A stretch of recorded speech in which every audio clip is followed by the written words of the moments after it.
Have a big turnout again tonight. Keep it coming. We need as much participation and interest as possible from our community. Are there any corrections or additions to the agenda? There are none. Then we will move on to Dr. Garfunkel's report. Thank you very much. As most or all of you, can everybody hear me? Okay. As most of all of you know, at the conclusion of Friday's football game, 4 of our students were hit by a car that was driven by a 17-year-old from the city of Richmond. Sheriff deputies who were on duty at the game responded to the incident and eventually brought the vehicle to a stop and arrested the driver. The city of Richmond 17-year-old who had drugs in the car has been charged with various felonies. Contrary to rumors, no shots were fired, nor were weapons displayed by anyone else other than law enforcement officials. I am happy to report that the injured students are either back in school or are expected to return later this week. As you know, the dance on Saturday was postponed due to the stress level of the situation and as a precaution as the law enforcement investigation continues. The new date for the dance will be forthcoming. I would like to thank the Sheriff's Office, Tappahannock Police Department, and Virginia State Police for their service. In addition, I would like to thank Mr. Hipple and the EHS faculty and staff members who assisted in keeping control of the situation. In terms of today's actions, additional law enforcement officers were on duty today out of abundance of caution. The high school faculty met early this morning to review the situation and plan for the day. There was an assembly for all students this morning. Guidance and our school psychologists were available for any student who needed assistance. And a letter was sent home with students for parents. We cannot let the actions of a 17-year-old non-resident define us as a school or a school division. We are better than that. Let's move forward as a community and show that the Essex way is when the community unites for a better tomorrow.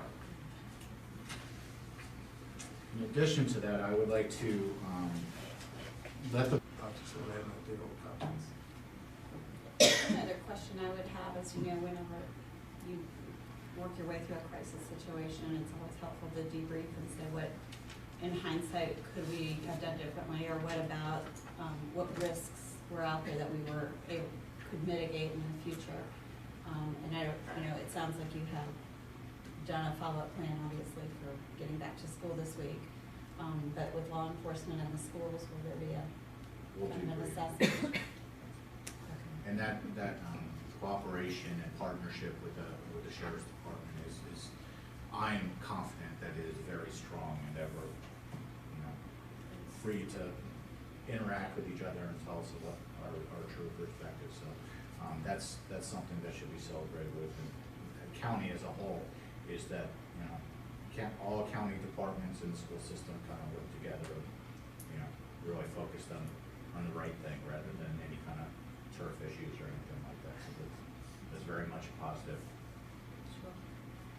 I've never really considered, I know we drill things that happen in the schools, but I don't know that we drill events that happen outside our events, but certainly it's a different environment to think about how would you handle that and being prepared to handle it. Thank you, though. Appreciate everybody's attention and bravery and jumping out there and doing what needed to be done to keep everyone safe. Okay, so we will move to the next agenda item, which would be the consent agenda. Actually, I still have some recognition. Oh, sorry. Thought you were done. No. I was just looking at Please go ahead. in terms of recognition, it's TBS. Here are the SOLs that go along with it, but still that. Just so the board is aware, we do go through a thorough review process. We ask for, at the beginning of the school year, for the field trips for the entire year, so we can lay out the year. There's a vetting process. I can tell you that this does not represent all of the field trips that are requested. We work with the individual schools and building principals and to determine what makes sense in terms of our instruction. As the board is also aware, one of the things that the community is said on multiple occasions is that many of our students don't have the advantages of other students that perhaps don't have experiences outside of Essex. We're trying to offer some of those particular experiences. We're trying to offer experiences, say, I don't know what field trip in particular we were discussing, but perhaps at the landfill, you know, kind of use some of the resources that we have within the county and the surrounding area. So I just don't want to leave the impression that this is a process that we just pass along anything that is requested of us. That is absolutely not what we're doing in this particular case. As to the number of dates in October, I can, yeah, there are a lot of dates, so I'll look at that. But if we didn't feel that there was some valid reason for that field trip, we would not be sending it forward. Well, for me, I'm not questioning the validity of the field trips. We're talking about the time on task. And certainly, some of these, when they appear to us before, in other words, we're meeting tonight, and some of these occurred before tonight, and I think I respect the desire and the necessity to meet the needs of the kids. I respect that, but I think it's also important that some of these could have been submitted in September, and then let us go ahead and approve it. It might have been a little early, sorry. Yeah, I'm gonna vote for these. I don't normally vote for them, I will this time. But I think it's important that we be conscious of the fact that we have August when teachers are here. And I'm not saying you can do a catch-all, but I'm saying you have a lot of requests that are here now that probably we should have seen in September. So I'm not denying your desirability of the type of field trips. I'm not doing that. I'm not judging. Any additional comments? Some of those, I apologize, but I think the ones that were before this board meeting were sent before the board in September. And I don't know if they've come back a second time, but any of the dates that were before today's date. Well, there was one for the state fair, and then one for the homecoming parade, you know, and that's not even during the school time, so. And We were back into school, what, a week before the board meeting in September? But here's one for. There is policy that sets the date. Yeah, here's one for October 1. It's a state fair. Yeah. But I'm saying we just got it. Is there any additional comment on items under the consent agenda? With all due respect for the comments of the three gentlemen, I would move to approve the consent agenda as presented. I would second that. Okay, there's a motion and a second on the floor. All in favor? Aye. Any opposed? Thank you, motion carries. Do we have any public comments? Okay, there is no public comments, so we will move on to the next item on the agenda. Madam Chairman, members of the school board, Dr. Burt Buckler, we have before you this evening a request for approval of the Title III federal program grant. We are part of the statewide consortium for Title III, and this serves the English language learners in our school division. These funds help us to provide some supplemental services for our English language students. This year's grant allocation is $3,124.04. It will be used for the PEP, the Parents as Educational Partners Program.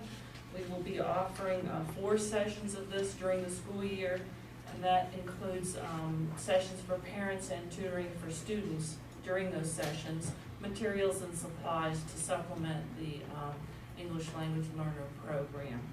Just for your information, last year, at the beginning of this school year, we had 39 students identified as English language learners. 46% of those students have been what we call exited over the last 2 years.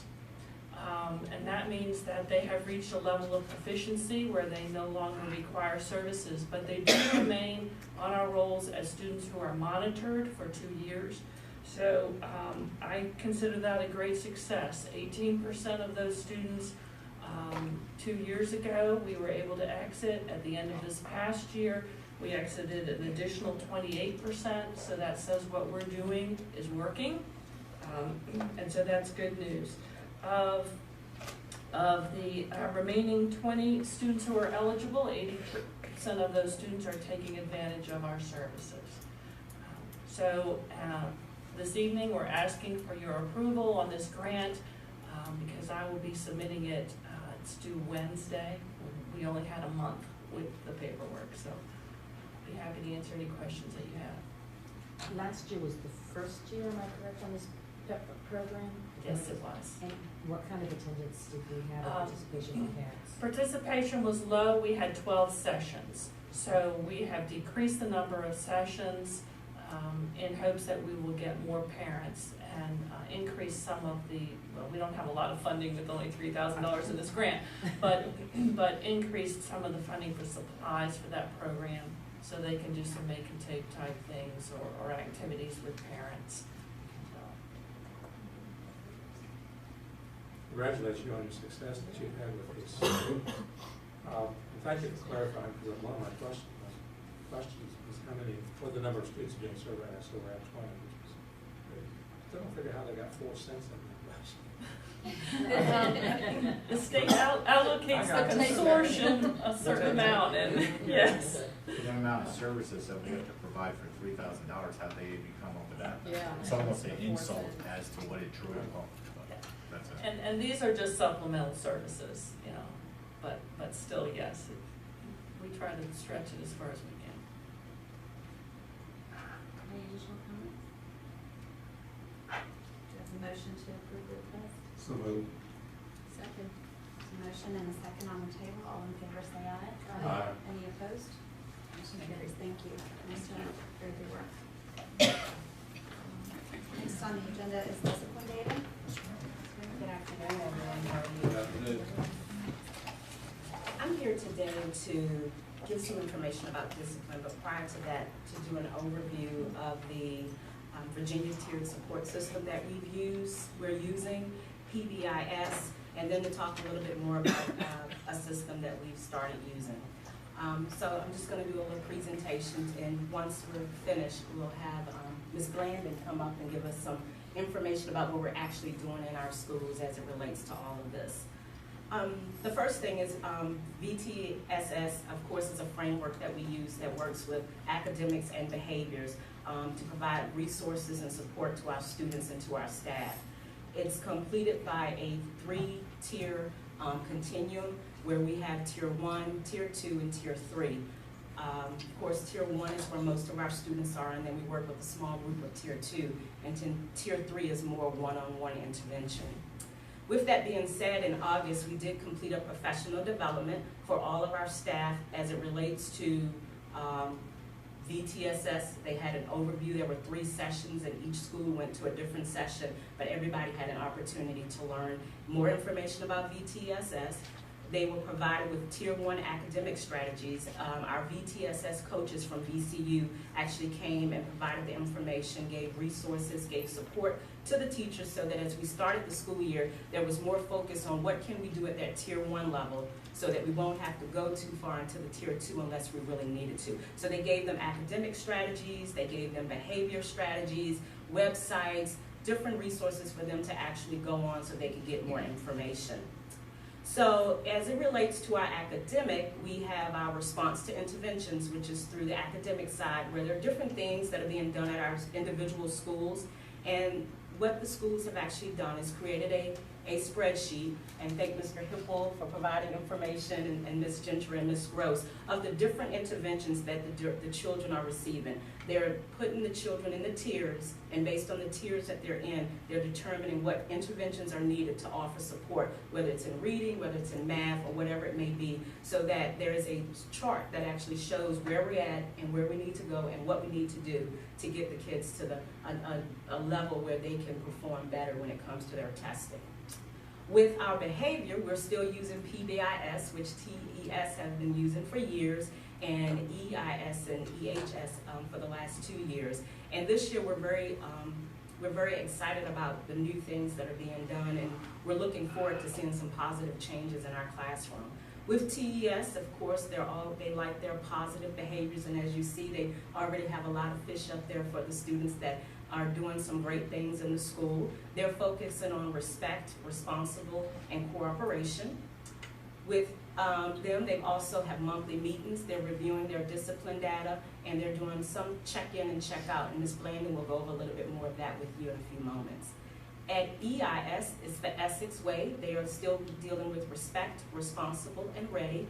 And Mr. Doyle and his team, they have a PBIS target team. So if teachers have certain students that they feel we need to address this issue now, we need to see what's going on, they can actually fill out a form and the team meets with that student. They also have good news referrals. So they're not just focusing on the bad, they're also focusing on the good and reward and recognizing those students who are doing good. And then they have a buddy teacher system. So if there's a student who may not be doing so well in this class, they may send them to the teacher next door. So they've already worked that out to see if the child can perform better there. At EHS, they're dealing with responsibility, motivated, safe, and respect. And they also started a new task force this year where if teachers need assistance, they can actually fill out a form, and the task force will actually send someone into the classroom to see what's going on, to give them some ideas of what they can use. And then they'll also stay in the classroom and maybe send the teacher to another teacher's class to see what classroom management is being used. And then they also, a few weeks ago, had their Classroom Management 101, where they actually gave teachers resources and information about how to manage the classroom behaviors or what they can do in the classroom. And then they've also added students to their PBIS team so that the students are more involved in what's being done. And then lastly, we have incorporated SWIS. And SWIS is a web-based database that actually the administrators place into the system, and the reports that you see, that you saw online today, are the reports that it produces for each school. And as you notice on those reports, it's very detailed.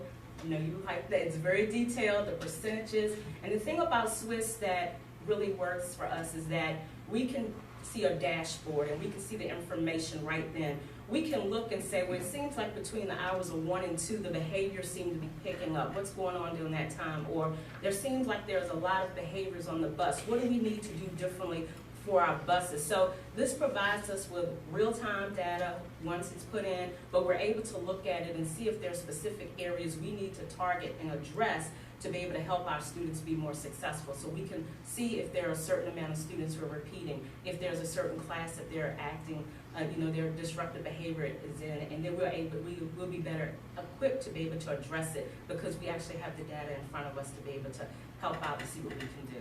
So that is our SWIS information. So as you see, we're working together to try to make all of this happen. In addition, for our VTSS, this month, the schools have also provided information about disability awareness, differentiated instruction. And as it relates to our positive behavior intervention, this is Bullying Prevention Month. So the schools are doing different activities as it relates to bullying prevention, having lessons being taught, guidance counselors meeting. So what I've asked Ms. Blandon to do as a representation of our county for our schools, she's actually going to give you some information about what they're doing at TES this month as it relates to disability awareness, bullying prevention, PBIS. She's going to provide you with some information about that. And then afterwards, if you have any questions, I'll be more than happy to answer them.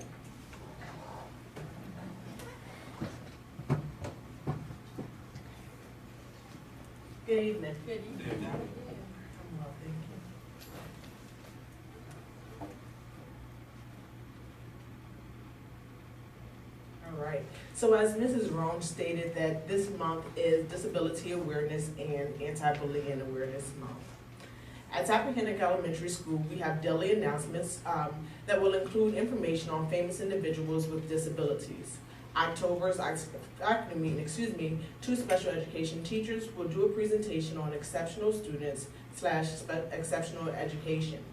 Our SEA representatives will provide a special treat and message to special education teachers in our classes.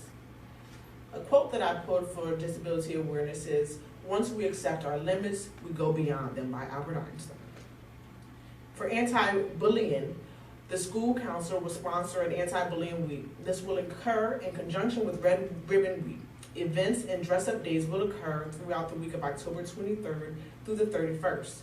The counselor will complete individual and group counseling as needed. The counselor will sponsor special announcements during anti-bullying week. The student council will sponsor an anti-bullying poster competition between grade levels.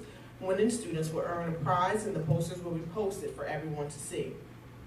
The counselor will conduct classroom sessions for anti-bullying using an educational activity booklet called Proud to Be Bully Free and Proud to Be a Bucket Filler. The counselors will visit 4th, 3rd, 2nd, and 1st grade classes. These sessions will be completed in October. The counselor will visit each kindergarten class in October and use a children's book to teach a lesson about how to treat others. A quote for anti-bullying is, "Be kind, for everyone you meet is fighting a hard battle," by Plato. All right, so now I'm going to go ahead and move over to our PBIS program.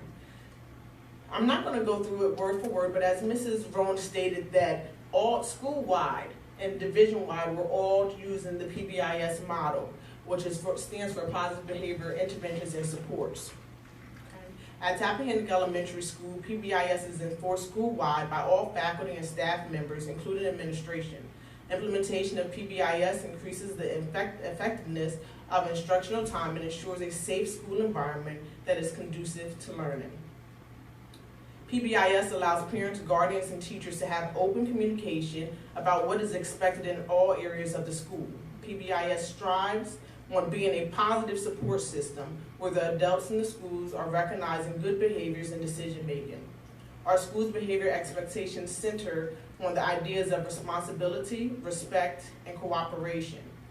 Our team members are as follows: Ms. Angela Gross, Principal of School; myself, Ms. Princess Blandon, Assistant Principal; Ms. Raynell Vessels, our Guidance Counselor; Ms. Martinez, our 4th grade teacher; Ms. Lisa Robbins, our 3rd grade teacher; Ms. Susan Herons for 2nd grade; Ashley Harris for 1st grade; Ms. Valerie Teller for kindergarten; Ms. Danielle Thompson for special education; Ms. Nancy Cannon for our specials. And we also have 2 members of the Community Service Board, which are serving as our Therapeutic Day Treatment Counselors, Ms. Harmony Matthews and Ms. Lakeisha Sells.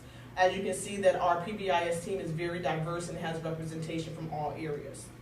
At Tappahannock Elementary School, our school's expectations fall under 3 character traits: being responsible, which includes being on time, completing all schoolwork and homework assignments, being attentive, and walking quietly; being respectful, raising your hand if you have a question or would like to speak, follow directions the first time given, use appropriate language and tone, treat others as you want to be treated, respect yourself, others, and your school. For cooperation, we work together for a common goal: help others in need, make good decisions and choices, have positive relations with family, teachers, and peers.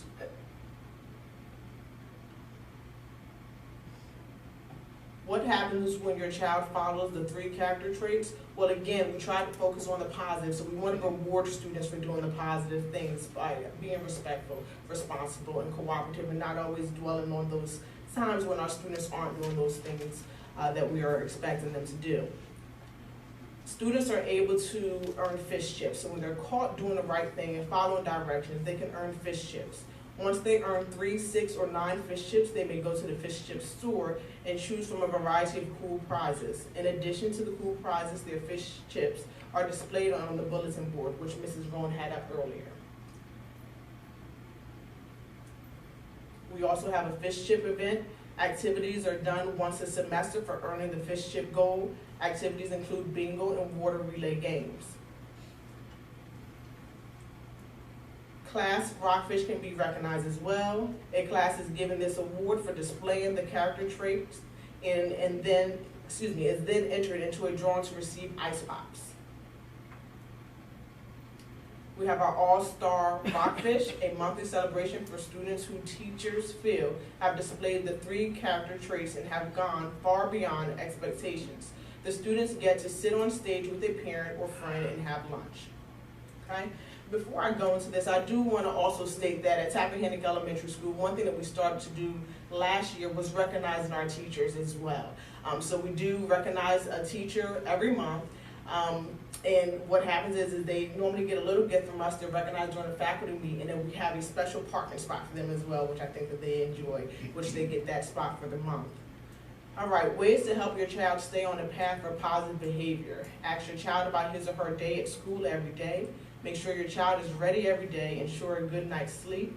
Provide a quiet time and space for your child to do homework nightly. Keep in touch with your child's teacher. Encourage your child to use appropriate language and tone. Practice positive phrases with your child, such as thank you, excuse me, please, and I'm sorry. Be a visible part of your child's school day. Attend PTO meetings and other school activities as your schedule allows. All right, so let's talk about the TES rumor that's going around, okay? So some of you may have heard through the grapevine that TES Rockfish will be doing a bus tour. The rationale behind this is that we often have events that are pretty successful, such as our Student Success Night and Open House, and we encourage our parents and community members to come out and to support our students. Oftentimes we find that some of those parents that we would like to see come out are not able to come out for various reasons, and so we're going to do the reverse. We're going to go out to our community. On November 9th from 7:45 to 3:45, the mission of this tour is to provide support and build strong relationships with our students, parents, and community members to ensure the holistic success and well-being of our children. The theme is hand in hand, together we grow. So again, encouraging our community, our parents, our students to all work together for the holistic success of our children. Some of the activities, we will have tips for parents on ways to help support students with their academics, information on how to address some common behavior problems, a suggestion box, meet and greet our team, make and take activities, face painting and tattoos, raffles, ask a teacher or ask an administrator. This gives the community an opportunity to ask a teacher or ask myself any questions that they may have pertaining to their child's education or holistic success. All right, so here's a map of our tour. We are going to leave Tappahannock Elementary School at 7:45. Our first stop is going to be at Little Rainbow's Daycare, which is from about 8:30 to 9:15. Then we'll move on to Essex Mobile Homes from 10 a.m. to 10:45. Then we'll move to Fox Chase Apartments from 11 to 11:45. We'll come back to Tappahannock Elementary School, and the PTO will provide us with lunch. Then we'll have a second shift so that our second half of the tour will have the same amount of energy as the first half of the tour. We'll go to Rappahannock Apartments from 12:45 to 1:30, Hobbs Hole from 1:45 to 2:30, and lastly we'll go to Riverview Mobile Homes, which used to be Dixie Mobile Homes on 17 from 2:45 to 3:30. Then we'll head back to Tappahannock Elementary School. If you have any questions, please do not hesitate to give me a call at Tappahannock Elementary School or to email me. Any questions I for the board? can't wait to hear how that turns out. What a terrific idea. Thank you. All right, thank you. Actually, I'd like to comment, Ms. Lamb. Yes, sir. And Ms. Rose, I appreciate what you all are doing, rather than sitting around wringing your hands and say, what are we gonna do, what are we gonna do? These things are terrible. You all are proactive and come up with great ideas that are just absolutely astounding, okay? Very good, so thank you. Thank you. Congratulations.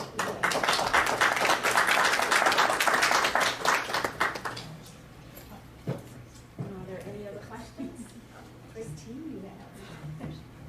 I just have a question for you, Ms. Wren, in terms of what we saw in the discipline report and how that relates to our alternative ed program. And what is the tie between multiple Yes, so times there's that you a. show up in that data and whether or not you're referred to our program? Yes, so with the alternative ed pilot program, in that manual, there is a criteria for when a child is referred to the alternative program. These are students who may have 5 or more referrals. They've been in ISS 3 or more times. They've been suspended several times, as well as we've tried interventions and the interventions have not worked. Then the school administrators can recommend them to the alternative program. So those are the criteria that we follow. So as we look at the data and we see that we're seeing our repeat offenders, then what they're actually doing is doing an FBA. They're going to do a functional behavior assessment first. See what type of interventions are out there. We've been going to FAP for a lot of these kids to get the day treatment services. We've been getting in-home counseling. And then after we've tried all these things and they're still not working, we still see that disruptive behavior, that's when the team is recommending them to the alternative program, and then that's when we will move forward with that process. Because our ultimate goal is we want to see success in our classrooms, and those kids are being disruptive. Since we have this program, we want to utilize it, and we want to move them out, give them what they need, because we are working with them on their character education, on the restorative justice program, and then see if they can transition back when they're ready to be more productive in the classroom. So that's how we're using that, because it'll show us what students have repeated, and it'll also show us what their consequences were, and if we had to go back to, if they got in trouble. Exactly, so we're able to catch this. How many students are in the pilot program? Two intermediate school students who, behavior we've tried different approaches with them. We tried to work with them in interventions, and it did not work, so we moved them on. Yes, sir. I'd be interested in knowing how the parents respond, or what their input might be. In reference to the alternative? Overall success of the student. In other words, I like what you have here. It looks good, and I think we do exceptionally well in making a difference in the lives of kids. And just like to, not now, but somewhere down the road, know the input or the actions of parents. I will tell you that one of the parents indicated that her child has always struggled in school, and since he's been in this program, she's seen that she thought he needed special ed, but now that he's learning how to, the teacher is showing him how to take a test, showing him how to study, we've seen success in his work, and he actually his grades are the best she said they've been in years. I think it's good PR. Because exactly. And he's able to pick up math was his weakest skill. He did not like math, and he's actually doing fairly well in math right now. I think he likes math. Well, If it's a student, Dr. B has been in there, exactly. At first it was like, I do not like math, but it's doing fairly well in That's math. good. I think it's good because what I'm hearing is something that, when I say PR, I'm talking about the kids. I'm not talking about, there's nothing wrong with the media at all I'm talking about, but I think when kids buy into it, it can help feed other kids that have a healthy, positive attitude about what you're trying to do. And they come in sharp with their white tops on and their pants and their belts, and they look like they're ready to work, and they're sitting there and they're working. Wonderful. Thank you very much.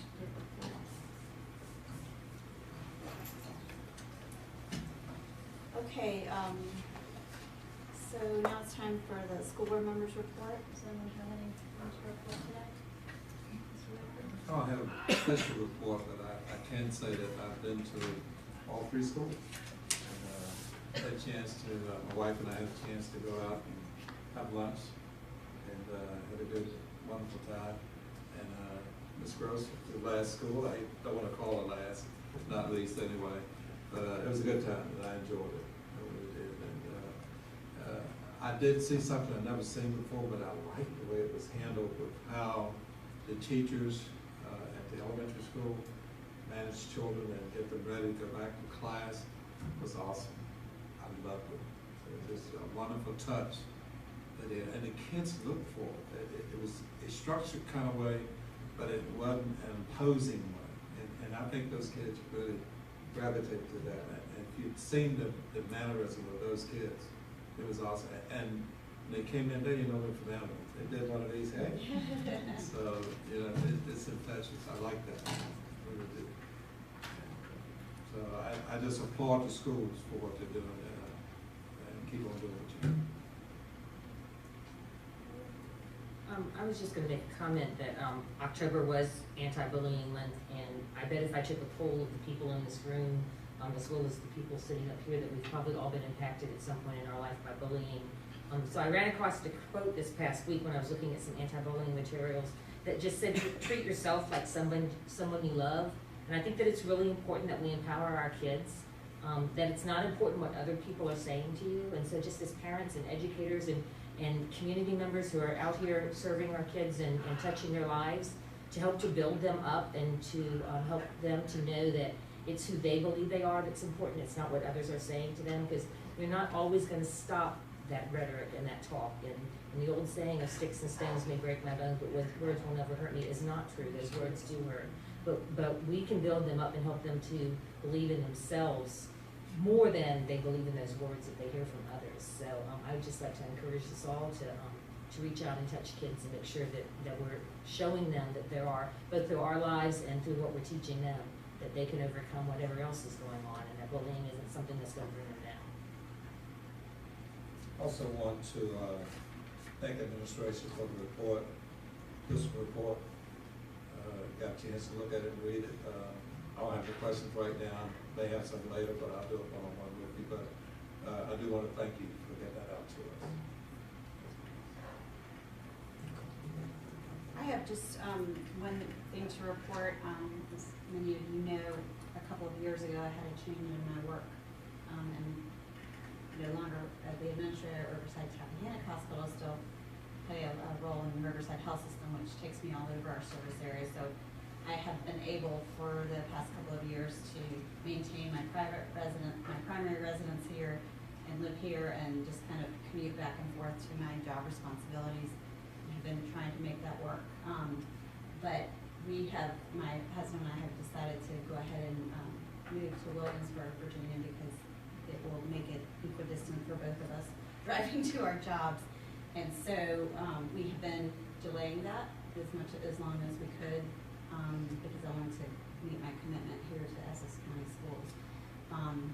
But as of in the next week or two, we'll be pretty much permanently in our new residence in Williamsburg. We still have a home here in Gwenfield, but it won't be our primary residence in terms of how you officially legally call your primary residence. So I inquired with the electoral board about what my responsibilities would be in regards to my position.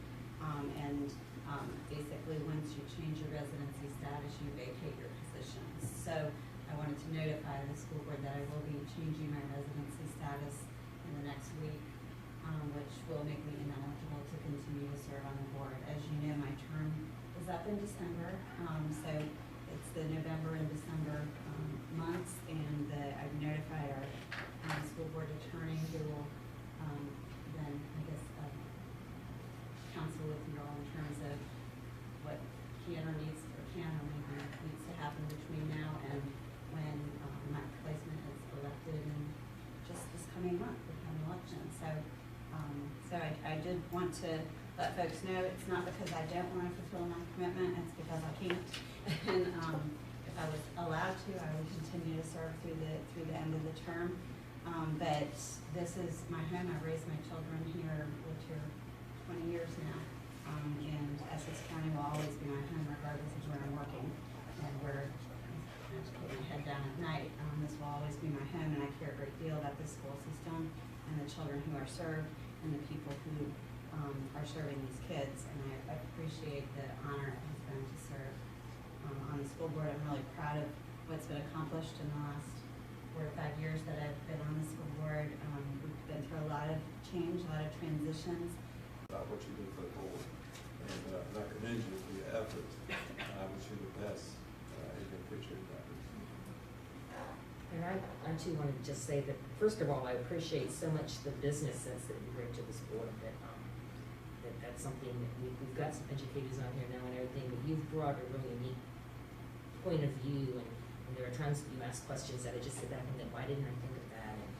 And so I appreciate that part of your board leadership, but then on top of that, the compassion that you have for our children and the obvious commitment that you've had to bring this county system further and improving what we have to offer our students. So I just thank you so much, because I can't believe it's been 5 years either. It's been a long time, and you had already stated that you weren't gonna go for reelection, and we knew we were losing that anyway, but it is a loss, and we do appreciate everything that you've done. Thank you. Appreciate those words very much, thank you. No, it's a board report, but can the superintendent say something? On behalf of the administration and faculty and staff, we so appreciate your years of service.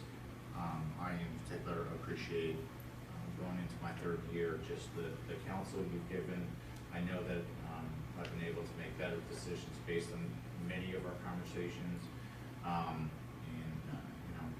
truly respect you and appreciate everything that you have done over the last couple of years. So thank you very much. Appreciate that. Okay, are there any other board report? Okay. We do need to have a closed session tonight, so may I get a motion to enter a closed session for discussion of student matters regarding 45 homeschool students, 1 non-resident student pursuant to the student exemptions at 2.23711A2 of the Code of Virginia, and review and discussion of personnel matters regarding 1 resignation, 4 appointments, 1 volunteer, and 71 supplemental staff pursuant to the personnel exception at 2.23711A1 of the Code of Virginia.